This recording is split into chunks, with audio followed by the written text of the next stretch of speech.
کراچی سے آپ کو خبر دیں گے جہاں لیاری کی کھڈا مارکیٹ میں 6 منزلہ رہائشی عمارت گر گئی۔ ملبے تلے سے ایک شخص کی لاش اور 10 زخمیوں کو نکال لیا گیا ہے، جبکہ مزید لوگوں کے دبے ہونے کا خدشہ بھی ظاہر کیا جا رہا ہے۔ عمارت جھکنے پر مکینوں نے فوری طور پر بلڈنگ خالی کر دی تھی۔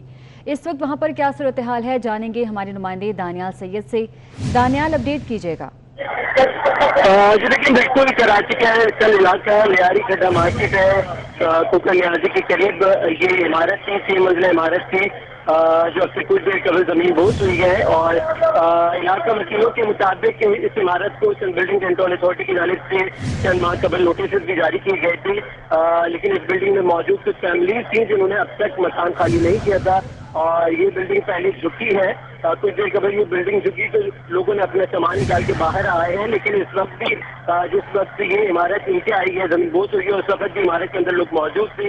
اس وقت ملبہ جو ہے وہ مکمل طور پہ زمین پہ آ چکا ہے، زمین بوس ہو گئی ہے عمارت۔ ایک شخصی لاش کو نکالا گیا ہے، جبکہ 10 زخمیوں کو سول اسپتال اور دیگر قریبی اسپتال منتقل کیا گیا ہے۔ ریسکیو کی ٹیمیں یہاں پر پہنچی ہے، قانون نافذ کرنے والے اداروں کے اہلکار پہنچے ہیں، کیونکہ یہ لیاری کا وہ علاقہ ہے جہاں پہ بہت عوام ہے اور ریسکیو عمل کرنے میں مشکلات کا سامنا کرنا پڑا ہے۔ تو پولیس حکام، رینجرز حکام اور دیگر جو فلاحی اداروں کے جو حکام ہیں وہ یہی کوشش کر رہے ہیں، اپیل کر رہے ہیں شہریوں سے کہ کسی طریقے سے وہ دور رہیں تاکہ ریسکیو کا جو عمل ہے اس میں کسی قسم کی مشکلات کا سامنا نہ کرنا پڑے۔ تاہم ایک شخص کی لاش کو نکال لیا گیا ہے، 10 زخمیوں کو اسپتال منتقل کیا گیا ہے، اور اس وقت بھی عمارت پہلے کئی افراد کے دبے ہونے کا خدشہ ظاہر کیا گیا ہے، جس کی وجہ سے فوری طور پر ریسکیو عمل جو ہے اس کو مزید تیز کر دیا گیا ہے۔ دانیال یہ بتائے گا کہ کافی گنجان آباد یہ علاقہ ہے، یہاں پر راستے بھی جو ہے وہ خاصے اتنے زیادہ کھلے راستے نہیں ہیں، تو ریسکیو کی ٹیمیں بآسانی یہاں پر پہنچ گئی ہیں۔ رات ہونے کی وجہ سے مشکلات کیا درپیش ہیں؟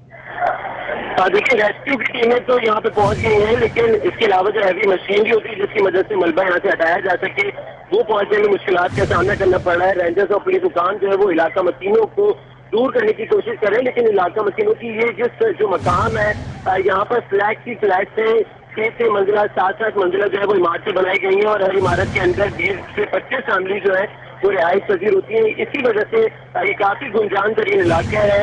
ریسکیو عمل کے جو مشکلات کا سامنا کرنا پڑ رہا ہے، جو پولیس اور رینجرز کے حکام ہے وہ شہریوں سے بارہا یہ اپیل کر رہے ہیں کہ کسی طور وہ پیچھے ہو جائیں اور ریسکیو اداروں کو کام کرنے دیں، جو ملبے تلے افراد دبے ہوئے ہیں ان کو نکالا جا سکے اور مزید جانوں کے ضائع ہونے سے ان کو بچایا جا سکے۔ لیکن لوگوں کی یہاں پہ ایک بہت بڑی تعداد موجود ہے جو اپنی اختیاروں کے منتظر ہیں، اور اپنی مدد کے تحت یہاں پہ ابھی ہم دیکھ رہے ہیں کہ شہری جو ہے وہ ملبہ ہٹا رہے ہیں، ریسکیو کے ادارے بھی یہاں پہ ملبہ ہٹا رہے ہیں، لیکن 6 منزلہ عمارت کی اس کا ملبہ کافی زیادہ ہے۔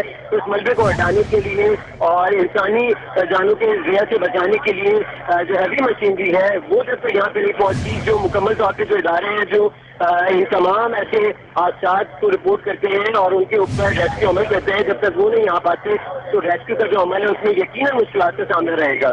دانیال یہ بتائے گا زمین بوس ہونے والی عمارت کے آس پاس بھی یقیناً رہائشی عمارتیں موجود ہیں، انہیں تو کوئی نقصان نہیں پہنچا؟ وہاں پر جو فیملیز جو لوگ موجود ہیں انہیں احتیاطاً یہاں سے شفٹ کیا جا رہا ہے؟ جی دیکھیں، جو متاثرہ عمارت ہے جو زمین بوس ہوئی ہے اس کے ساتھ والی جو عمارتیں تھیں ان کے مکینوں نے خالی کر کے وہ اپنے مکانات نیچے آ گئے ہیں۔ جو متاثرہ عمارت ہے اس کے بھی جو علاقہ مکین ہے جن سے ہماری بات ہوئی، ان کا یہ کہنا تھا کہ متاثرہ عمارت کے کچھ مکین سے کچھ فیملیز ایسی تھیں کہ جب بلڈنگ جھکی ہے تو فوری طور پر نیچے آئی ہیں، اپنا سامان لے کر اپنے فیملی کے ہمراہ باہر آئی ہیں، اور جیسے وہ باہر آئی ہیں تو اس کے بعد یہ عمارت نیچے آئی ہے۔ تاہم اس متاثرہ عمارت کے اندر کتنی فیملیز موجود ہیں، کتنے لوگ موجود ہیں، یہ کہنا قبل از وقت ہوگا، لیکن کوشش یہ کی جا رہی ہے کہ کسی طریقے سے جو ہے وہ ملبہ ہٹایا جا سکے اور لوگوں کو جو ہے وہ یہاں سے لوگوں کی جان جو ہے وہ محفوظ بنائی جا سکے۔ ٹھیک ہے دانیال، صورتحال پر نظر رکھے گا، اپڈیٹس آپ سے لیتے رہیں گے۔ فی الوقت بہت شکریہ آپ کا۔